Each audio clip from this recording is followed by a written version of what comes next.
Welcome to How to Wargame. I am Ardwulf, and this is episode 4 featuring the great campaigns of the American Civil War. For news on the next Paths of Glory episode, please see last week's special announcement video. Today we're going to introduce the great campaigns of the American Civil War series with a quick look at the components. In future videos, we'll be examining the game mechanics in greater detail. I first want to talk about components and what you get with a great campaigns of the American Civil War game, whether that is one of the original games like Stonewall in the Valley, the sort of intercompany game, Grant Takes Command, or one of the newer games in the series that's currently available, like Atlanta Is Ours. So we'll start with Atlanta Is Ours as an example, because I have it unpunched.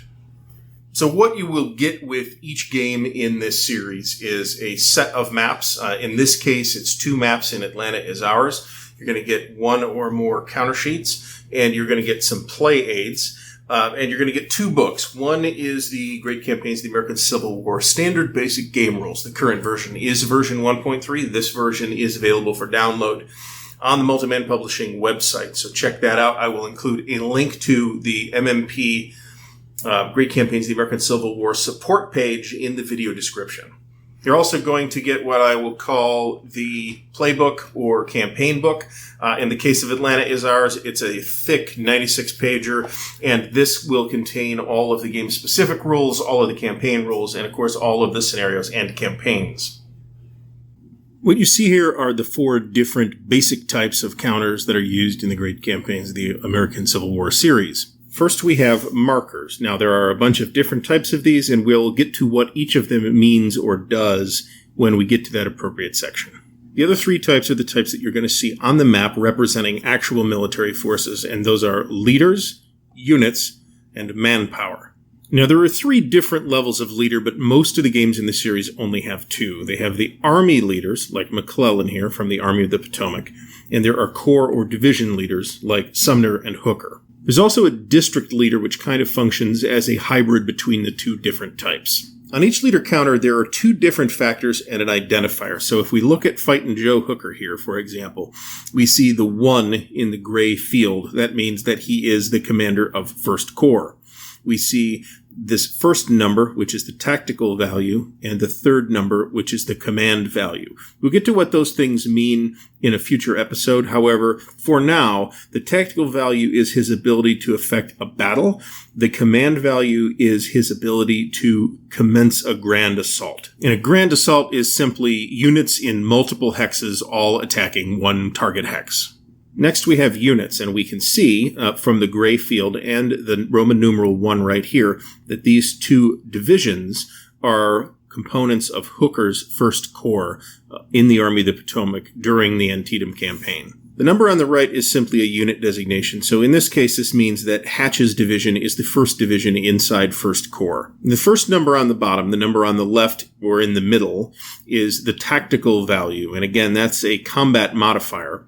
The second number, the number in the lower right-hand corner, is the artillery value, and that's just another type of combat modifier that affects combat.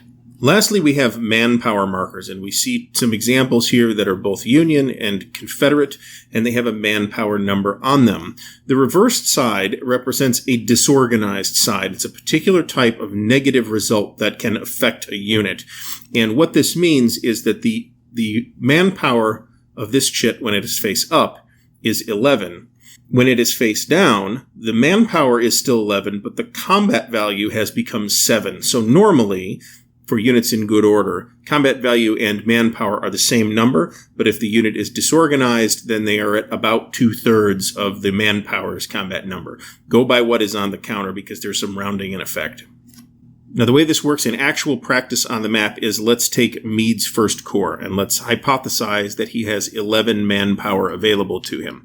We stack the Meade unit counter on top of the 11 manpower counter, assuming he's in good order, and there we go. We might also stack with him a fatigue counter to represent a fatigue status on that unit.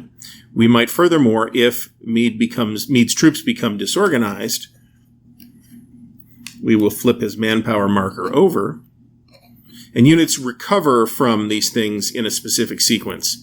So these 3 counters together represent Meade's division. And furthermore, If we flip Mead over, the backside of Mead, as symbolized by this white stripe, represents that this unit is exhausted. There are some mostly cosmetic differences between the current sequence of games published by Multiman Publishing and the original series published by Avalon Hill. The first thing that you may notice is that the rules are organized slightly differently. Here we have the contents of Roads to Gettysburg 2, which is the standard basic game rules and a big fat book of game-specific rules, whereas in the older games in the series, we have only one book. This is Stonewall's Last Battle, for example, where everything's all in the same book, basic, advanced rules, and scenarios. So in the older games in the series, the counters look slightly different too. These function exactly the same way. Here we have an example of an armor leader. These are from Stonewall's Last Battle. Here is a unit. Here is a corps or division leader. And here is a Confederate manpower unit. And if you flip that over, you will see that the combat value is the small number, the manpower value is the number in parentheses. So these are functionally the same, but they do look a little different. There is also a sheet of replacement counters to retrofit the oldest games in the series back to the standard series rules. These apply to games earlier than Grant Takes Command. That's all for episode 4. Next week, we'll be taking a look at the Operational Combat series from the Gamers and Multiman Publishing before moving back to Paths of Glory. Please tune in next week. Be sure to leave any questions or comments below, like the video if you've enjoyed watching, and subscribe to the channel if you'd like to stick with the program. Happy gaming!